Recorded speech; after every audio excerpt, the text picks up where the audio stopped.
ক্লায়েন্টের সাথে এখানে কথা হয়, মনে করেন যে আপনি যেই গিগের পরে ক্লিক দিয়েছে সেই গিগের পরে আপনি ফার্স্টে মেসেজ করবে, তারপরে হচ্ছে আপনি কয়েকটা মেসেজ করবে, কয়েকটা কনভার্সন হবে, হওয়ার পর আপনি ওনার সাথে কি কতটা ফলোয়ার নিবে, ওনাকে যে তিনটা প্রশ্ন করবেন। এক নাম্বার প্রশ্ন হচ্ছে কতটা ফলোয়ার নিবে, ওকে। এক নাম্বার প্রশ্ন হচ্ছে কতটা, এটা আপনার ফলোয়ার না, যে কোনো সার্ভিস সব বিষয়তে আপনি মানে আপনি জিজ্ঞেস করবেন যে কতটা ফলোয়ার নিবে, ওকে।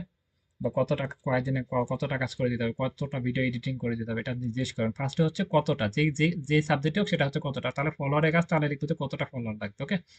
দুই নাম্বার হচ্ছে, এক নাম্বার, দুই নাম্বার হচ্ছে আপনি বাজেট কত, মানে আপনি এটা কাজ করার জন্য আপনি এটা বাজেট কত। ওনারা বলে না যে আমি এটা 500 টাকা দিয়ে কাজ করবো, 700 টাকা দিয়ে করাবো।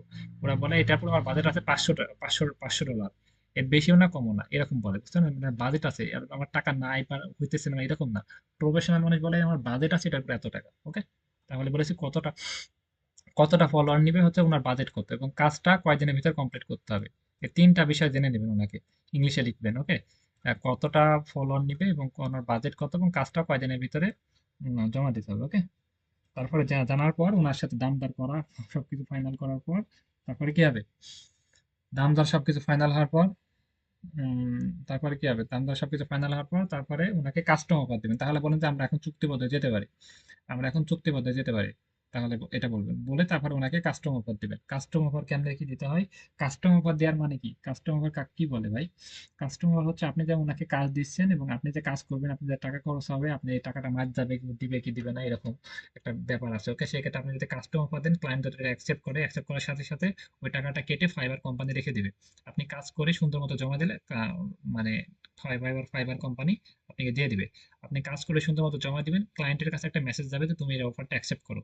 আপনি কাজ দেখে তখন অ্যাকসেপ্ট করে উনি আপনাকে 5 স্টার ফিডব্যাক দিতে পারে, ভালো একটা কমেন্ট দিতে পারে। উনি যদি মনে করেন যে উনি লাইনে নাই বা উনি ব্যস্ত বা উনি দেশেই নাই বা অনলাইন থেকে নাই, তাহলে কি আপনি কাজ করেছেন, কষ্ট করেছেন, পরিশ্রম করেছেন, আপনি এই টাকাটা কি মারতে হবে? বিষয়টা এমন না। আপনি কাজ করে আপনি জমা দিলে উনি অনলাইনে অনলাইনে থাকুক, 3 দিন বা 4 দিনের ভিতরে অনলাইনে থাকুক, কাজটা অ্যাকসেপ্ট করুক বা না করুক, কোম্পানি দেখবে, চেক করে দেখবে যে আসলে আপনি কাজটা ঠিক আছে, যদি ঠিক থাকে তাহলে আপনি টাকাটা অবশ্যই দিয়ে দিবে। আর যদি ঠিক না থাকে তাহলে আপনাকে দিবে না, বুঝতে পেরেছেন?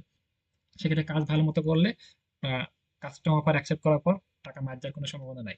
আর ক্লায়েন্ট যাতে অনলাইনে থাকে, আপনি কাজের প্রতি সন্তুষ্ট হয়, তাহলে আপনি 5 স্টার ফিডব্যাক, ভালো একটা কমেন্ট করবে।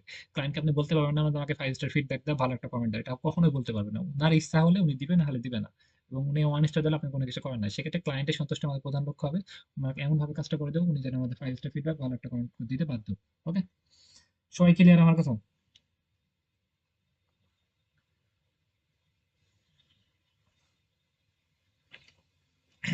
আমরা হচ্ছে এবং কিভাবে কাস্টম অফার দিব, তাহলে আমরা কয়দিনে কাজ করতে হবে, কত ডলার কাজ করতে হবে, কতটা ফলোয়ার লাগবে, ওকে। কত ডলার, কত কতটা ফলোয়ার লাগবে, এই তিনটা বিষয় জানার জন্য আমরা কাস্টম অফার দিব। কাস্টম অফার দেওয়ার জন্য আমরা হচ্ছে এখানে চলে আসবো।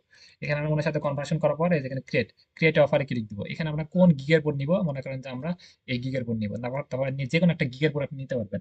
আর একটা বিষয় হচ্ছে আপনি যে কোনো গিগের পরে আপনি অর্ডার নিতে পারেন, যে কোনো গিগের উপর, মানে আপনি একটা কাজ ছেড়েছেন, আপনি একটা গিগের পরে অর্ডার নেবেন, আপনি একটা যে কোনো একটা গিগের পরে অর্ডার নেবেন বারবার। একটা গিগ আর একটা গিগ, বিষয়টা এমন না, একটা গিগের পর সব অর্ডার গুলো নেবেন, তাহলে কি গিগটা র্যাঙ্ক করবে, গিগটা সবার সামনে থাকবে, গিগ থেকে অনেক আপনি আরো ক্লায়েন্ট পাবেন। আর প্রতিটা গিগের থেকে একটা দুইটা অর্ডার সেটা খুব একটা র্যাঙ্ক করে না। সেক্ষেত্রে একটা গিগের পরে যত অর্ডার সব একটা গিগের পর নেবেন। একটা গিগের পর আপনার 100 200 অর্ডার হয়ে গেছে, তখন আপনি আরেকটা গিগ আবার অর্ডার নিতে, তখন দুইটা গিগ একটা করাতে পারেন, ওকে। তাহলে এখানে এসে আমরা হচ্ছে, এখানে এসে এখানে কি বলতেছে, একটা হচ্ছে সিঙ্গেল পেমেন্ট, একটা হচ্ছে মাইলস্টোন, মানে হচ্ছে মনে করেন ভেঙে ভেঙে একটার পর একটা, মনে করেন যে $1,000 প্রজেক্ট, $5,000 প্রজেক্ট, একবারে তত টাকা দেওয়া সম্ভব না, আপনার যদি টাকা লাগবে, তাই না ভাই? তাহলে ভেঙে ভেঙে টাকাটা নিবেন। সেক্ষেত্রে মনে করেন যে আপনি বাজেট করলেন যে $50, $100, $200, $10, ওকে। সেক্ষেত্রে আমরা ভেঙে ভেঙে টাকাটা নিতে পারেন, ওকে।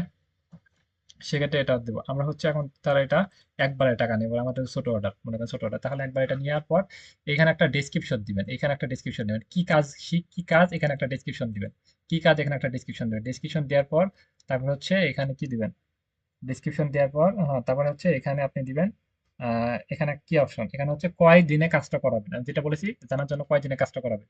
মনে করেন যে আপনি 7 দিনে নিয়েছেন, তাহলে 7 দিন কত ডলারে, এখানে মনে করেন যে $500 $700, যে ডলারটা আপনি ক্লায়েন্টের সাথে মিট হয়েছে সেটা দিবেন। দেওয়ার পর আর এখানে আর কোনো কিছু দেওয়া লাগবে না, তারপর এটা সেন্ড করে দিবেন। এটা ক্লায়েন্ট যা অ্যাকসেপ্ট করবে, অ্যাকসেপ্ট করার সাথে সাথে আপনি টাইম কাউন্ট হবে। অ্যাকসেপ্ট করার সাথে সাথে দেখবেন যে আপনার টাইম কাউন্ট হচ্ছে, আপনার সময়টা চলতেছে। মানে 7 দিন হয়েছে, তাহলে 6 দিন 23 ঘন্টা এবং সেকেন্ড কমবে, এরকম সেকেন্ড কমতে থাকবে, এবং এই 6 দিন এই সময়ের ভিতরে কাজটা ডেলিভারি দিতে হবে। টাইম কাউন্ট হবে, দেখবেন যে অটো টাইম কাউন্ট হচ্ছে উপরে। ওকে, টাইম কাউন্টার, ডেলিভারি অপশন চলে আসবে, ডেলিভারি অপশনে ক্লিক দিয়ে আপনি কাজটা ডেলিভারি দিয়ে দিবেন।